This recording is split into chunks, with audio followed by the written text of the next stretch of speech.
our second panel discussion with our speakers who will share more on topic exploring and beyond 2022 challenges and opportunities for large-scale solar and batteries storage. And for this panel, we have our moderator. I don't know, where is he? Pablo Borondo. There he is. Hey, hi, Pablo. He's Senior Associate European Hydrogen from Aurora Energy Research. Big applause for him, please.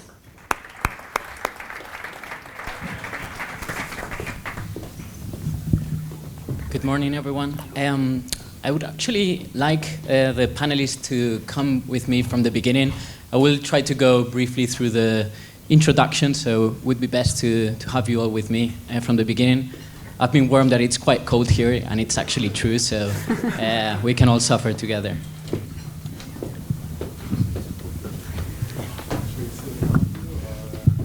Yeah, take your seat. So thank you all for coming today, and thanks to Energy Box for the organization of this third Solar and Hydrogen Conference. I am Pablo Borondo. I work as a Senior Associate in Aurora Energy Research, and I will be moderating this panel discussion. So for the next hour, we'll be focusing our attention on the challenges and opportunities for large-scale solar and battery storage, and touching also on the opportunities for collocation with batteries and green hydrogen.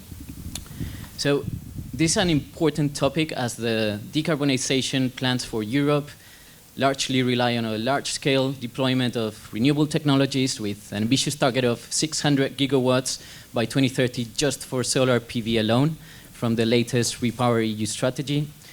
Now, managing a system with an increasing amount of intermittent renewable generation becomes a fairly complicated task, which in turn creates a very sizable business opportunity for flexible technologies that can easily adjust electricity demand and production. So here, battery storage and green hydrogen can play a very crucial role by helping with integration of renewables and providing a reliable energy system that is also affordable to consumers. So there's a lot of ground to cover in the next hour, and I hope that we can all extract some good takeaways from this discussion. And to do so, we have today with us 5 industry experts. So starting from my left, we have Alberto Rocha, who is CEO at Renergetica. We have José Ángel Pérez Gil, who is Managing Director at ABO Wind. We have Hugo Alvarez López, who is Renewable Energy Executive Technical Director at Everwood Capital. On my right, Kilian Leykam, Director of Investment Management and Energy Infrastructure at Aquila Capital. And finally, Mikel Pino, who is Head of Energy Storage and New Business Development at STEAG Solar Energy Solutions. Thank you all for joining us today. So we will break this session into 2 parts if we have time. First, we'll have a discussion in which I'll be proposing a few questions to our panelists. This will roughly take 40 minutes, and after this, if we do have the time, we can get some additional questions from the audience. So to keep the conversation dynamic in this first part, and given that we have many panelists, for each question I will welcome the views of only some of you. That way I'm hoping that we can cover a bit more content. So starting from the first question, which is a fairly open one, why do we need storage? What is the role that you envision for large-scale batteries? And here I'd like to direct this first question to Alberto first, and then Mikel. Okay, thank you, Pablo. Thank you, first of all, to Energy Box for inviting us, in this case, Renergetica, to be here and to share with you our ideas about these issues, and particularly to Yvette for the invitation. So, as Pablo said, at the end, I think energy storage is a key point. It's not just one option. It should be there in order to have an alternative to other ways of generation. We need something secure, something that can be there when it's needed, and we can achieve that with storage. At the end, if we think about renewables, solar and wind, many times are not there. This is a key point, and storage can help it. Normally, when we talk about storage, at least in my mind, always is just batteries, but there is another way that we are using for many years. For big installation or for large scale storage, until 2019, we've been in a really way in order to decrease costs and to be more competitive. Right now, in my view, the costs are a little bit higher, so we need to go ahead in this process to decrease costs, particularly for batteries. I'm talking about that right now, in order to have a really competitive solution on the table, and to be more than 2 or maybe 4 hours giving after sunset in case of solar energy coming from the storage, from batteries. It is true that now the cost of electricity is a little bit higher than before. We are going to live in a world different at this moment, and that can help in the process to decrease costs and also to develop well-performed projects that can give us a good realities. That is the other thing that we need to create in the following years. So this is more or less my idea about that. Yeah, excellent, great. Mikel, do you want to? So first of all, thank you to the organization and for all you to come also. It's nice to have a place to make business and to talk a little bit about the, the sector and so. And then, well, completely agree with Alberto for sure. In order to try to recap a little bit the ideas, I will say that energy storage is going to be key in 2 main areas. The first one is if we think as a country, because if we want to achieve the PNIEC targets in such a way that we need to build and develop quite a lot of renewable energy, we are going to need batteries or energy storage as, a mix of different technologies in such a way that we are able to build them in a secure way as a grid. And then it comes also to ancillary services. We are now having, or this year we have had quite a lot of problems related to climate change, with a lot of scarcity of water and so. We know that we are in a future shutting down maybe gas, for example, natural gas. So for the next year, ancillary services are not going to be so easy to be given by the technologies existing, so we will need new technologies coming to the system to provide those systems. And if we go further, probably we're going to start talking about fast response and these kinds of new services that in a future the existing technologies are not going to be able to supply. Another one is going to be related in a similar way to the famous inertia. You all know that in the coming years we're going to shut down 7 gigawatts of nuclear in the system. So we will need a new technology which is able to give this kind of inertia, and batteries or energy storage are able to give it in a synthetic way, which is called the synthetic inertia, but at the end it's going to be a way to make the grid quite secure. And the second big area is the area about investment or investors. You all know that in a future we're going to face this famous cannibalization of the PV market in such a way that batteries can be somehow a hedge for these PV assets to somehow ring fence against these low prices during the solar hours, And also it's going to be a good way to have or to make these rigid PV or wind assets or to convert them into flexible assets in such a way that once the asset is already commissioned and working, we are going to be able to change the business model because the battery is going to give us the possibility to work in one way or in another to be able to capture the better prices in the different markets available. Perfect. Thank you very much. So now, following with the next question, the National Energy and Climate Plan of Spain envisions 2.5 gigawatts of batteries in the system by 2030. However, up to date, we've seen very few projects being deployed, which raises the question as to whether this target will be achieved or whether we're on track or not. So here, I would like to bring to the discussion first Hugo, Kilian, and José Ángel. What do you think are the main barriers for the deployment of large-scale batteries? What needs to happen for the market to take off? You can get started, Hugo. Okay. Thank you. Firstly, thank you to Energy Box to let me participate in this event. Okay, well, I think that is evident what are the main barriers. Are first, depending on the business model you are going to put in place, I think first of all is the cost.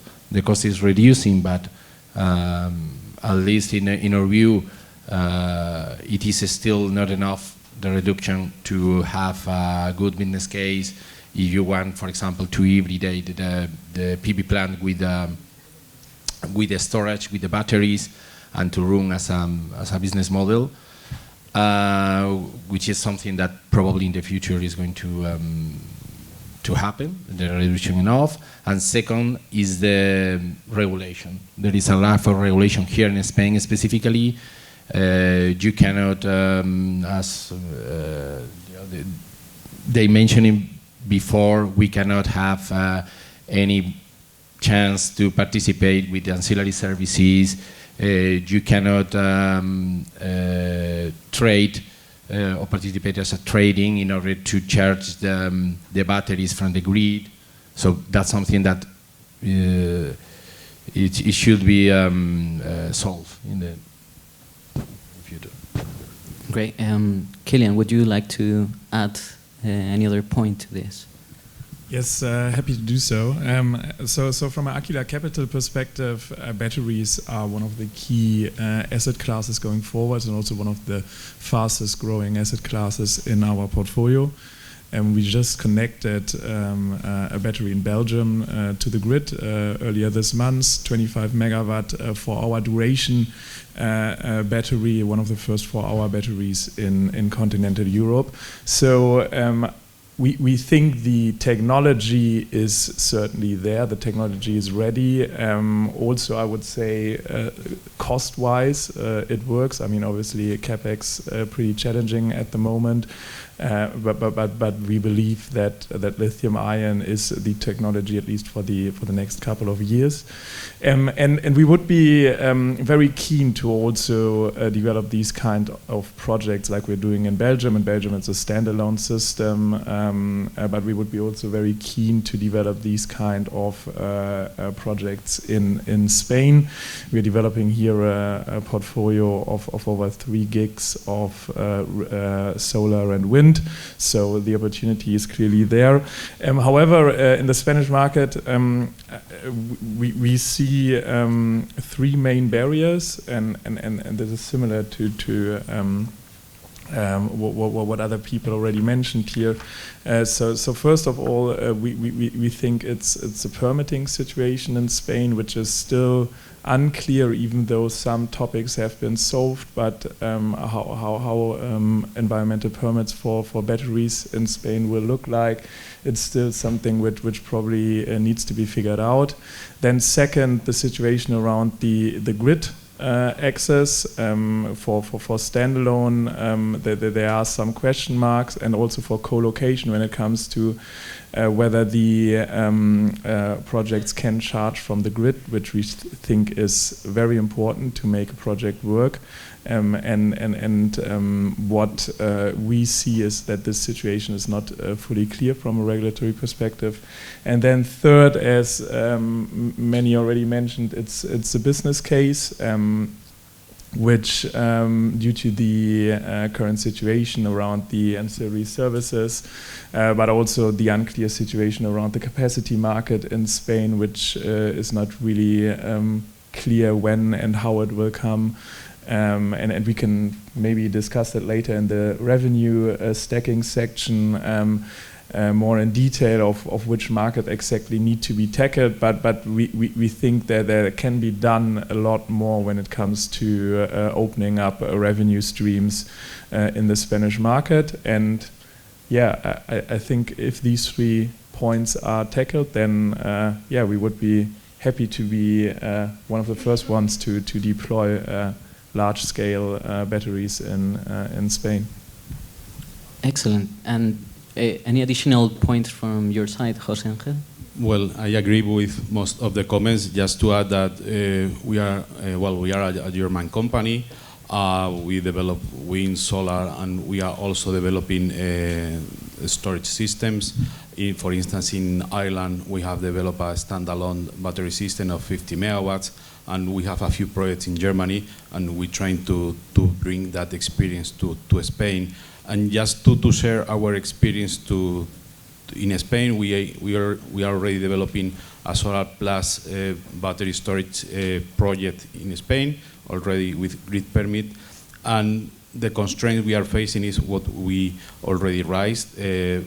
One point is the economics of the project. So the high capex and the low revenues so far makes the project challenging in this regard.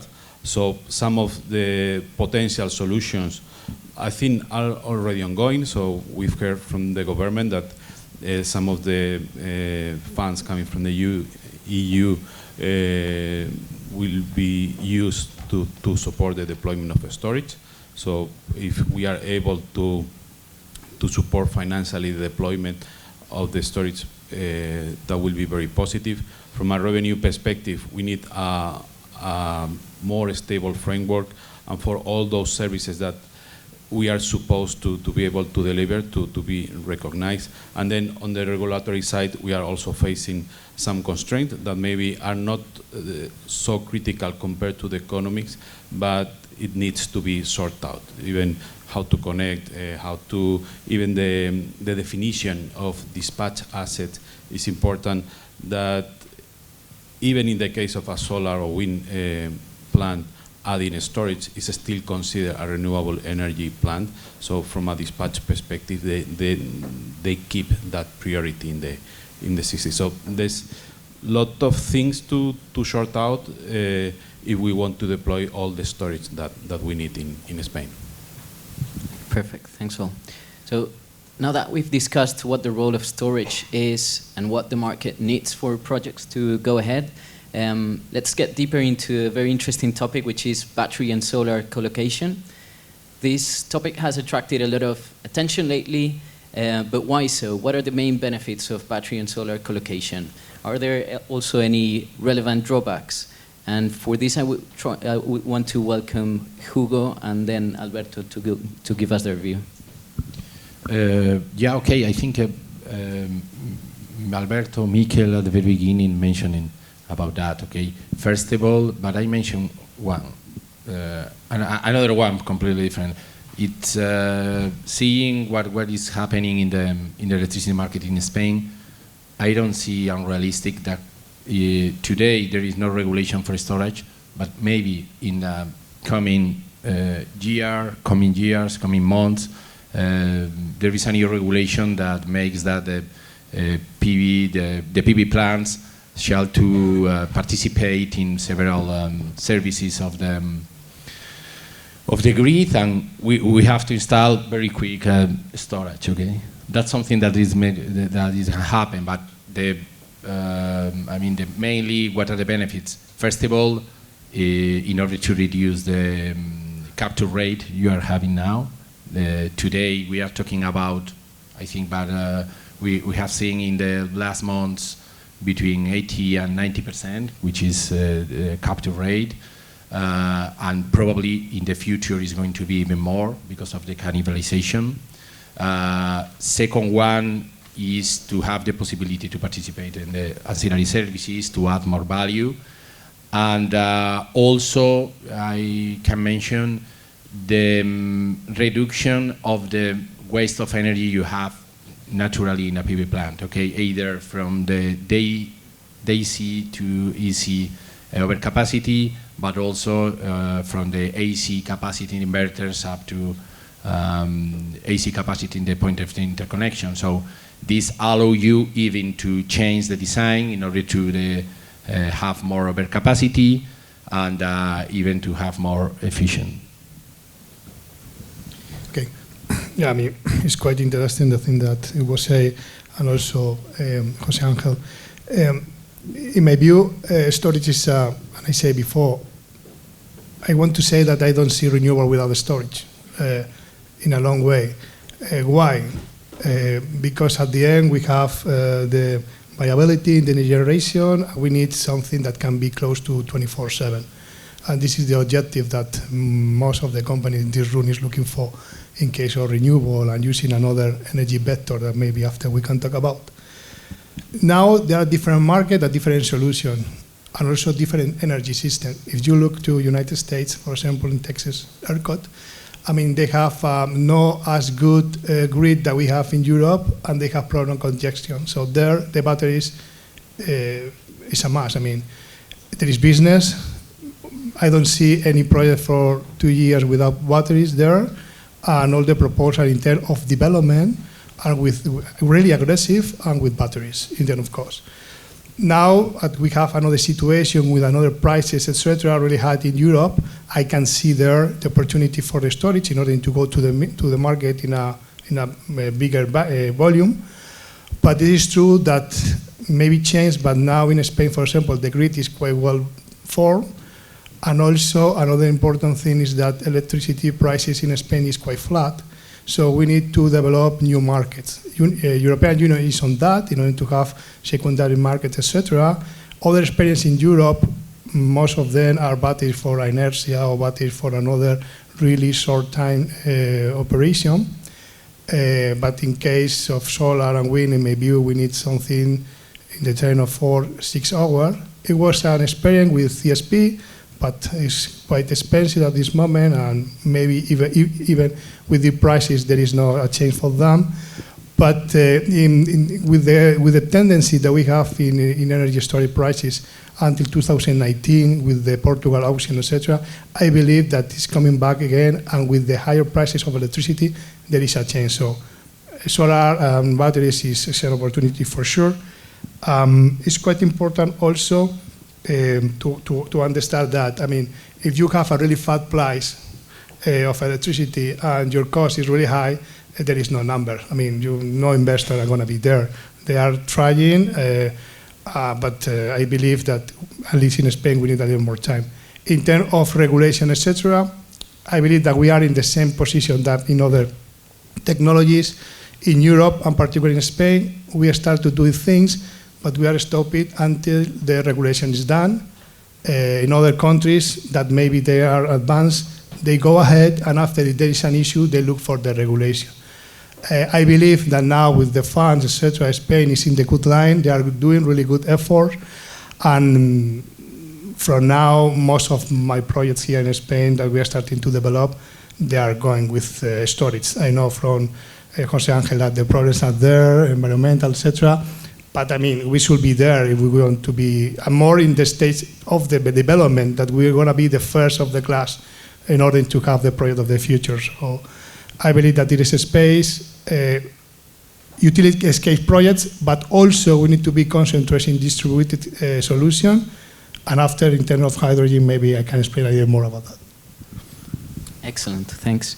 So now that we understand a bit better the benefits of battery and solar collocation, it would be great to get your views as to what are the current market trends in terms of combining these two systems regarding like relative sizing of renewables and batteries, AC or DC coupling, in which markets the batteries are more are trying to optimize their arbitrage.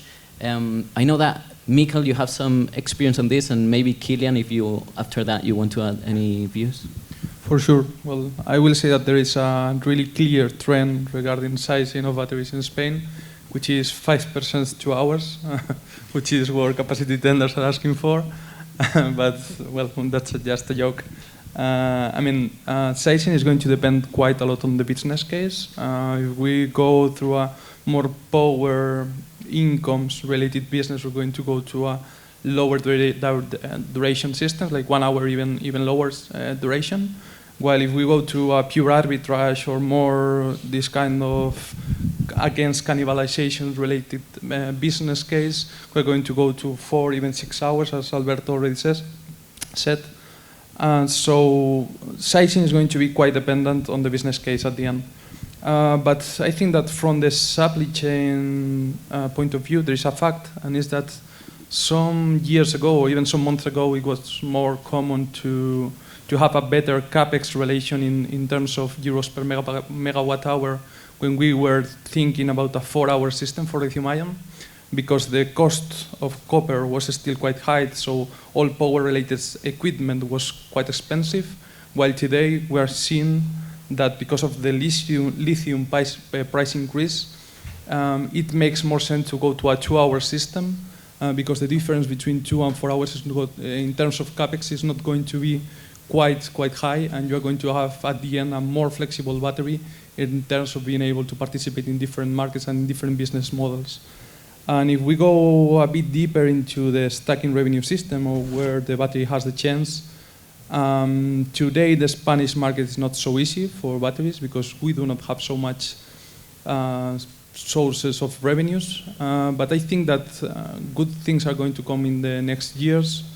The first one, not only for regulated business like auctions or capacity market, but also related to the split, for example, of the secondary and ancillary services market, in which going up and down in power are going to be separated. So for sure there is going to be a possibility for batteries there.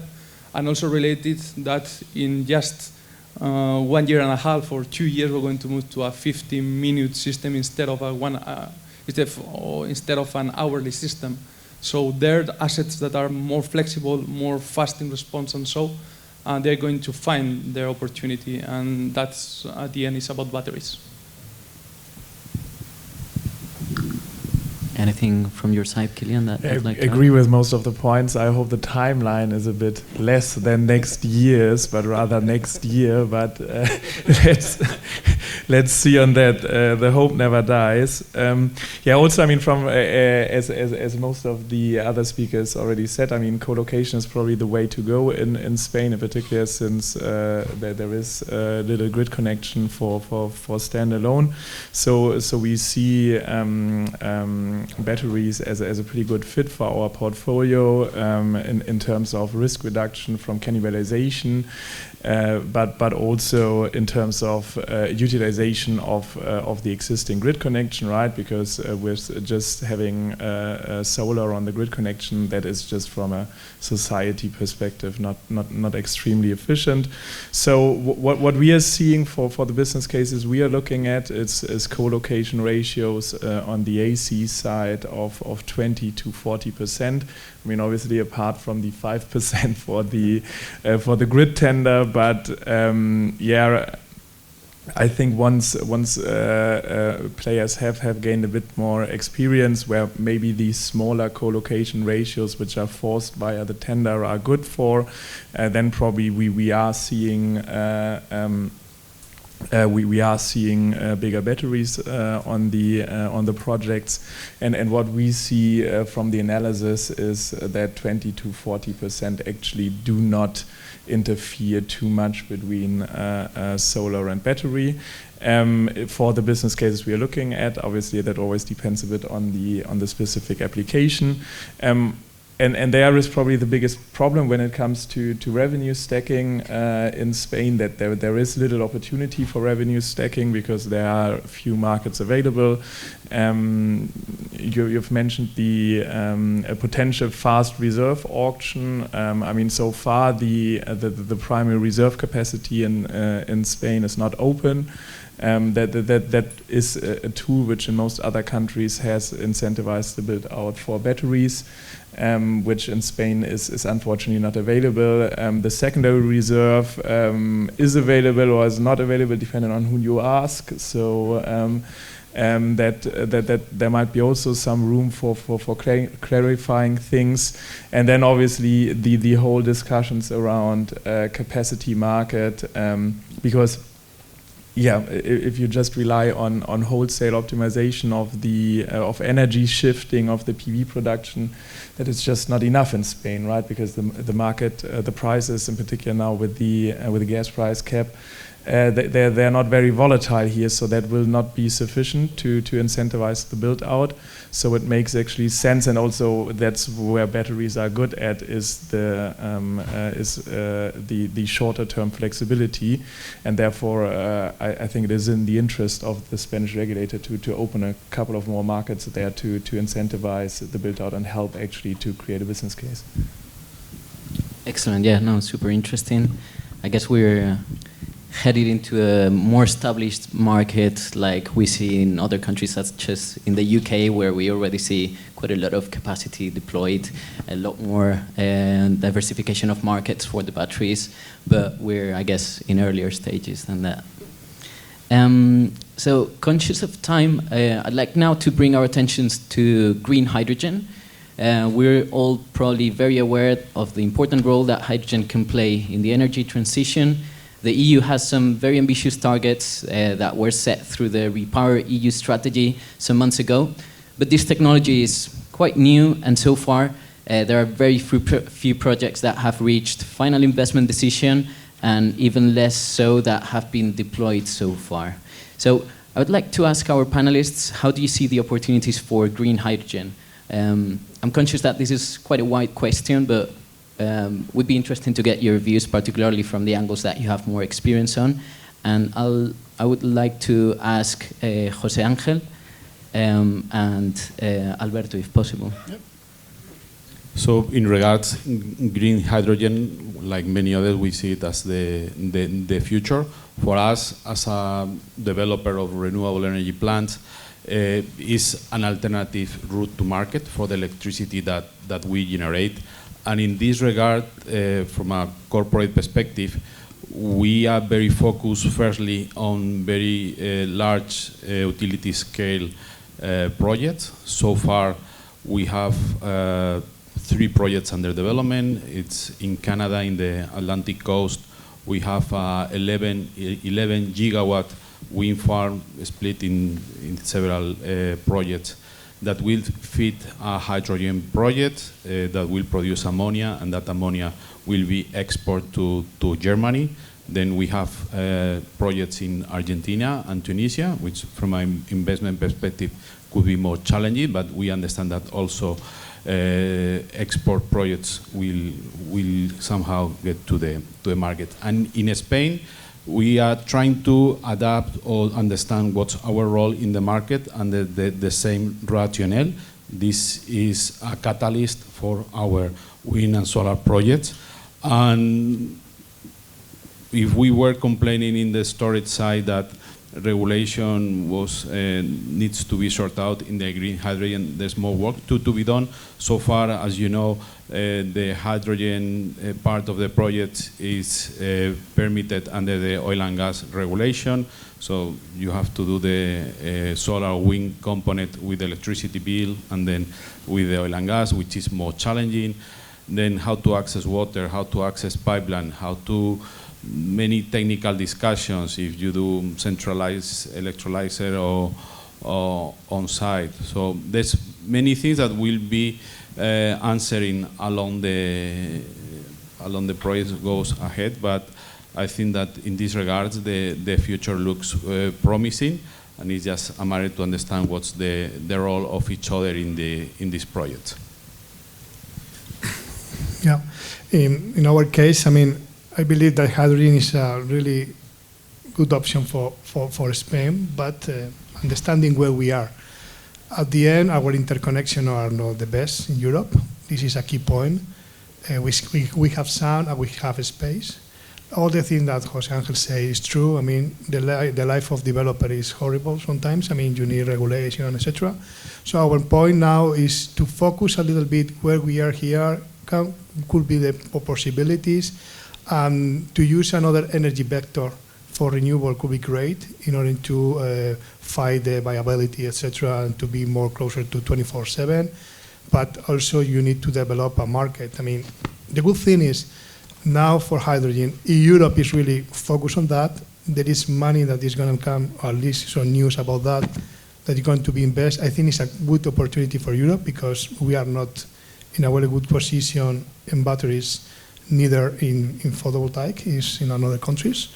I think that the effort could be high, but the interconnection is the critical point. If Spain cannot be connected through France, the other interconnection between Barcelona in Spain to Livorno in Italy could be a really good idea.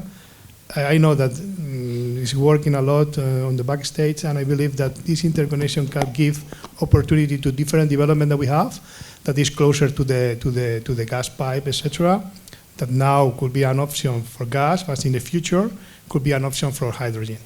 The truth is that now hydrogen is not mature. I mean, the cost is really high, and any development that we are focusing is in several stages. We, at least no innovation, but maybe proving the thing that we have today in order to choose the best option, and after step by step goes from some megawatts to hundreds of megawatts. And maybe this is the process I need to follow. I'm thinking in 5-7 years. Okay, depend on the investment and depend on the interconnection. Happen the same with the electricity. If we have more interconnection through electricity, we have another view of the storage also in Spain, different. I don't know if better or worse, but different for sure. At the end, Spain is, everyone knows, is an energy island, and at the end, our export of energy is really limited.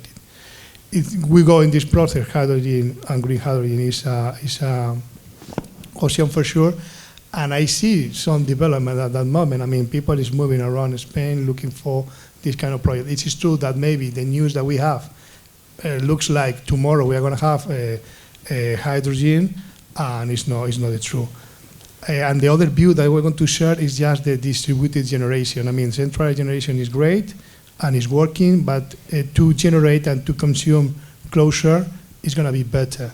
And for sure, with hydrogen, you have two options. One is to produce electricity, and the other one is to burn, to use it in many industries, in many areas. And now the situation is that we have electricity in really high prices and gas is really high prices, and we have industry. So to focus on that could be also a challenge.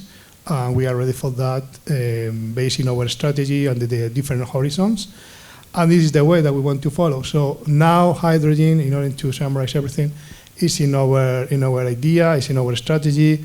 We'll see step by step. It's a new market, it's a new concept, and we need to understand well how it's going. A little bit later than storage, but looks like the investment is going to be really high. And normally things goes in relative, I mean, faster or slower if you invest or not on that. So this is our understanding and where we are at this moment. Perfect. We're doing good with time. So maybe Kilian, how do you see the opportunities, like from your personal perspective or from your organization? Yeah, happy to share that. So as a green investor from Aquila Capital side, we obviously like hydrogen because we see it as an important tool for the decarbonization of the industry. And obviously we see it as a great fit for our renewable portfolio as having another route to market for the electricity that is produced, and potentially also another tool to hedge the price risks of the electricity production. However, we think we need to be very careful of what are the use cases for hydrogen that make sense, both as a business case but also from a society perspective, that it is an efficient use case for hydrogen, and there we are a bit struggling at the moment, and we think that the main point that needs to be clarified is who are the off-takers that are willing to take on the green hydrogen, that are willing to pay. I mean, currently it's not a premium, but very soon it will be again a premium for green hydrogen. Who are willing to pay that, because just injecting the hydrogen into the existing natural gas pipelines is probably not the most efficient use of it. So what we are currently doing is, from the Aquila Capital side, is we are looking for the right project, for the right business case, and as soon as that is there, we are very happy to invest, and we think it's a great addition to the portfolio. Perfect. So I'd like to spend the last minutes of this discussion on one last question. It's around the collocation of batteries with electrolyzers, sometimes called as battelizers. Could I get your views, Mikel, on this item? Does it make sense to install together a battery and an electrolyzer? Why and in which cases? Yeah, for sure, it makes quite a lot of sense. And this is going to depend quite a lot of the business case and how the electrolyzer is built. But we are talking about, for example, the hybridization of PV plus electrolyzer in such a way that we know that the hydrogen finally is going to be green and certified somehow. Depending on the electrolyzer technology, we are going to need something, an asset which is able to support the energy supply to the electrolyzer. This maybe in a PEM electrolyzer is not so critical, but if we talk about an alkaline electrolyzer, I mean the supply must be quite constant in time, so you need a battery which is able to face the voltage and the power dips from the PV, and which is able to take this nice PV curve and to transform it into a maybe 24/7, as Alberto said, or something like that. So you will need this kind of integration. And when it goes also to the business model, I think that there is going to be a huge opportunity for electrolyzers in the future regarding ancillary services. Thinking about demand-side ancillary services, because at the end it's an asset which is a super electro-intensive asset and can go up and down in power. So if we build a system which is a hybrid between renewable source plus electrolyzer plus battery, is going to be a super flexible asset which is able to participate in the wholesale market, which is able to hedge cannibalized prices by producing hydrogen, also to participate in fast response with the battery or into replacement markets like tertiary market with electrolyzer. So I think that's the future. I mean, the future is to have a mix of different assets that in the end build a super flexible asset itself. Perfect. Yeah, quite exciting to think about the future, how these assets can work in combination. So it's 12. I believe that we can spend a few minutes from getting some additional questions from the audience. So I would like to see if there's any hands up from anyone that would like to ask our panelists.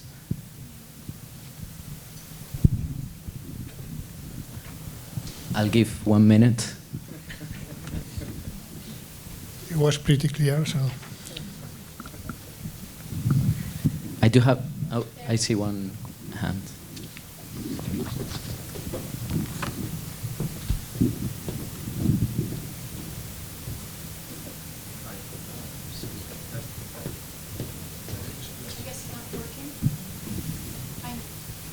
Test. Hi, Kim Keats, Econ. Quick question, going back to the issue of deployment of batteries. What's a bigger challenge? Obviously, if the regulation isn't there, but the other one is on the cost side. So do you think that there are, from your perspective, which do you think, open question, which of the ones do you think needs to be resolved first? Will one of them be resolved in due course? Is it just a question of time? Any volunteers? Mikel? I think it's not so much about the capex. I think it's much more about the revenues. I mean, so finally it goes to the spread. If you are able to build enough spread between, for example, your charging source, like for example your PV plant, against the peak hours in the system, you're going to have a business case, even though the capex is high. And it's more or less the same when it comes to ancillary services. You have enough payments, even though they are like fixed payments a year, or even though there's a band or whatever. You're going to have a business case. For sure, it's better for us in terms of managing risk to have lower capex. But in the end, I think it's about having enough signal in the grid or in the market in such a way that investment comes. And I think it's about building revenue sources.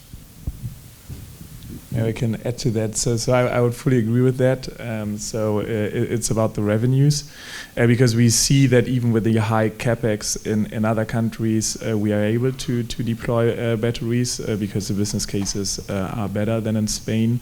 I mean, obviously probably between 30 to 40% capex increase on lithium-ion LFP compared to last year. That is pretty heavy on every business case, but revenues also currently look, especially in the short term, extremely good in a lot of markets.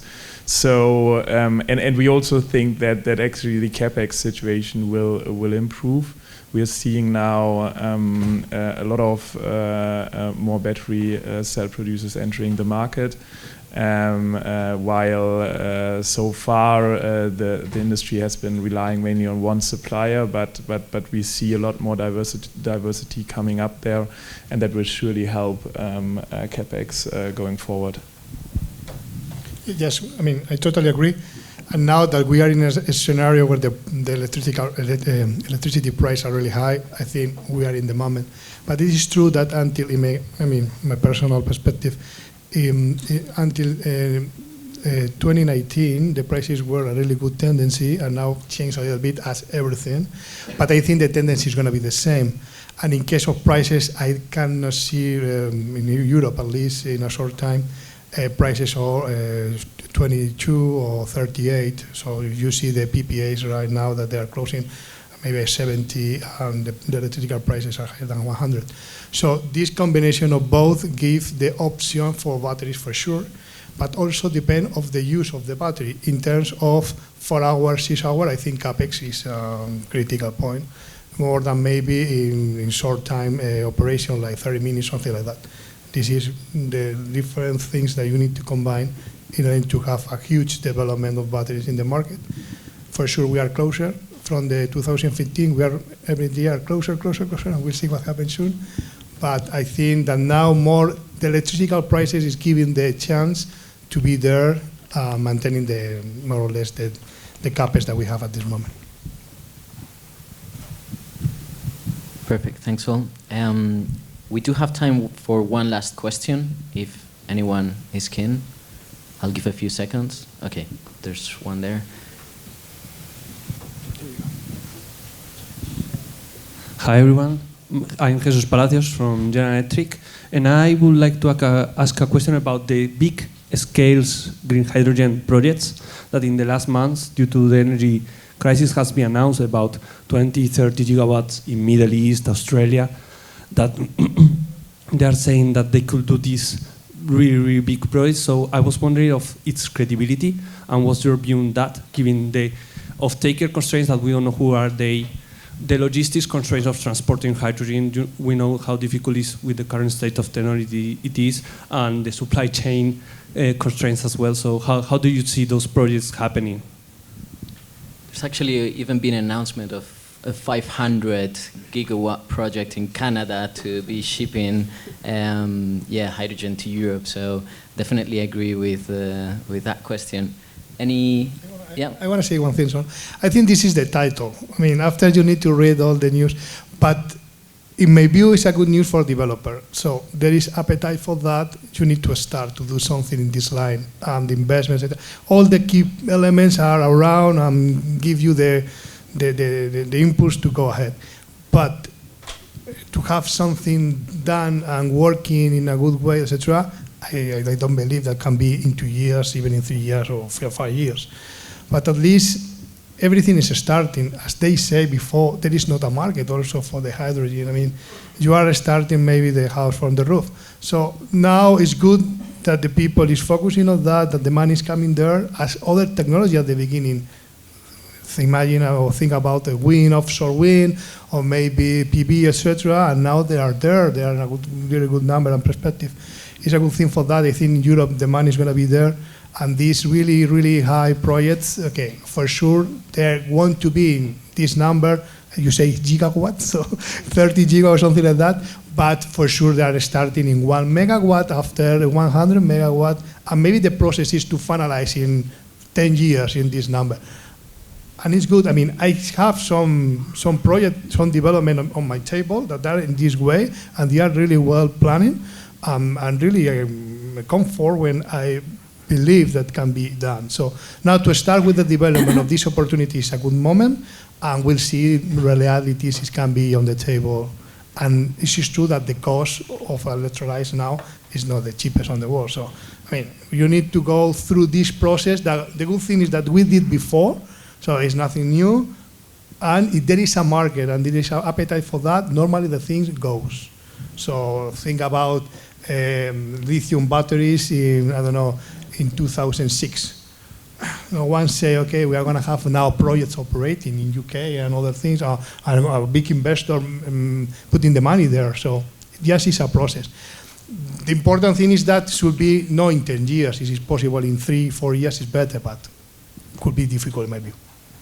Just to add that we must understand that there are projects competing to each other, so therefore if some projects are successful, the other won't happen. So for instance, in Spain, when there was this proposal sent to Europe, I think there was like 70,000 million euros in projects in Spain, and it was 90% of all the projects presented to Europe. So there's plenty of these projects that will make the headline, but then a lot of them won't survive.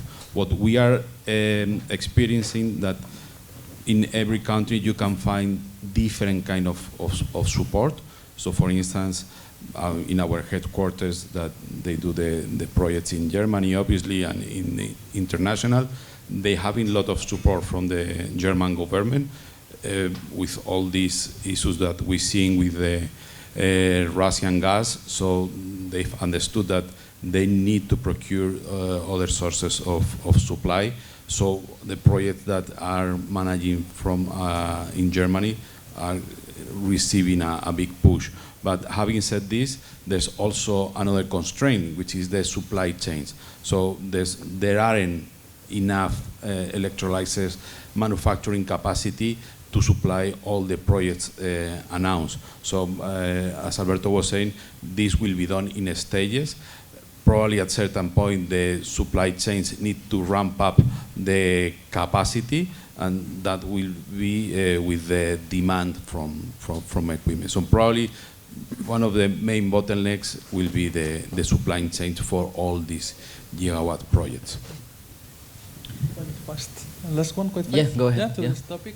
Okay, so I think that you have said two of the most important words related to hydrogen, which are logistics and off-taker, and I think hydrogen is going to be a mix between them.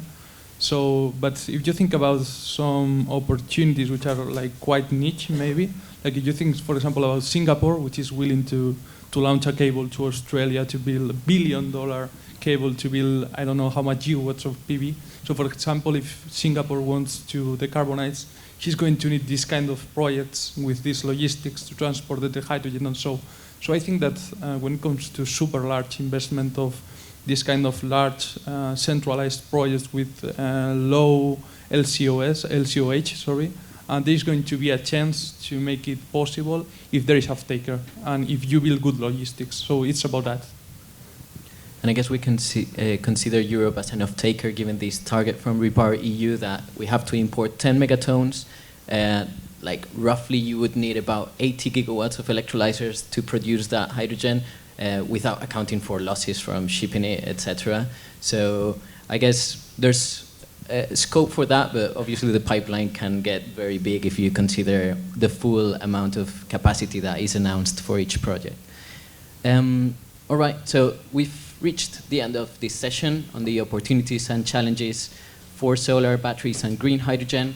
We've gone through the role of storage, the existing barriers. We've also talked about the benefits of collocation, main market trends, and finally we've discussed about the opportunities for green hydrogen.